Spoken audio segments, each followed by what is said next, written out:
Every year, the privately funded youth outreach and shelter organization Covenant House holds a national sleep out to raise awareness and support for homeless youth.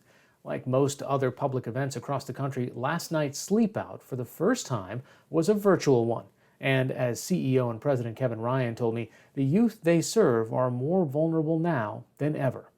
Kevin, shelter in place is great if you have a shelter. What about the populations that you serve? Well, that's exactly the fear that confronts so many young people right now. They are often not with an inspiring circle of love around them. Some have aged out of foster care, some of them have lost family members. And so they're desperate for a safe place to shelter in place. Many of the young people Covenant House is serving in all 31 cities are also medically compromised. They haven't been regularly seeing a doctor. So this is a bit of a perfect storm for so many young people facing homelessness across the Americas. Are you seeing young people come in with the symptoms, the high fevers, the cough, the body aches? We are. We've had to repurpose all of our Covenant houses to create safe isolation spaces for young people. And whether it's all of the offices that were at the top floor of the shelter in Manhattan, or the drop in center in Houston, or the mother child program in Anchorage, Alaska, those spaces are all now spaces where we care for sick and symptomatic young people. Young people have a tendency to feel invincible. Are they aware that this is a virus that can infect them just like it can their grandparents? I think that that's certainly more and more the case, especially when young people at Covenant House see their friends begin to become sick and move over into the wellness spaces or the quarantine units. One of the particularly troubling aspects of the coronavirus outbreak is the pervasiveness of positive tests among asymptomatic homeless persons. And we're just beginning to see more and more of that.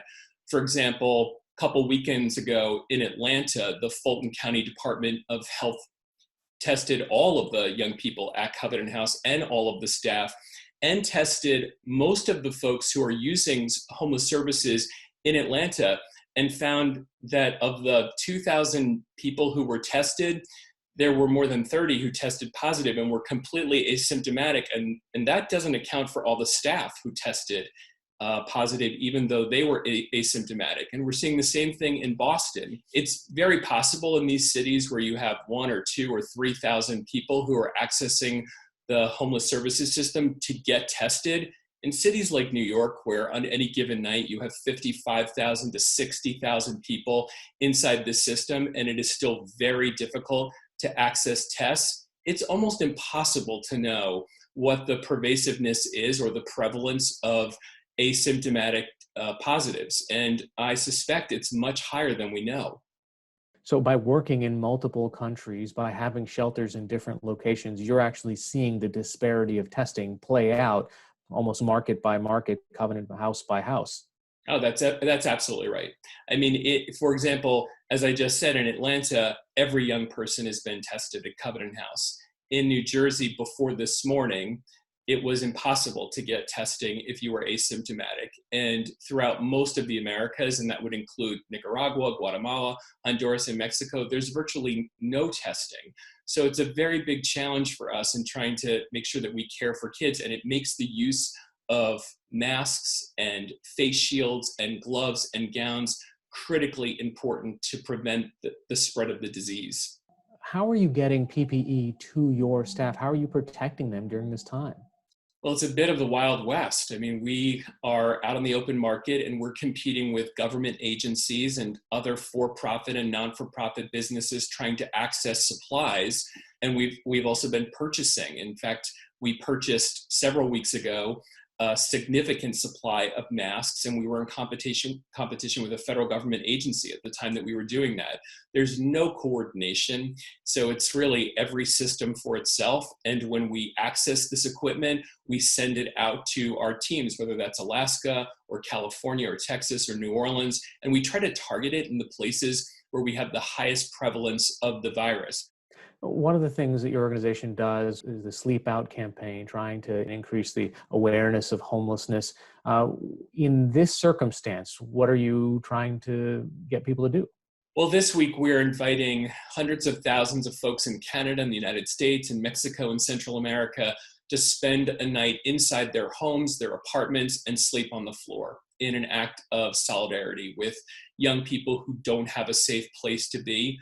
This is a very scary time for lots of folks who don't have what many of us take for granted, which is a roof over our heads, a bed to sleep on, and some family supports. Kevin, is there any kind of silver lining from this? What's the sort of optimism in you?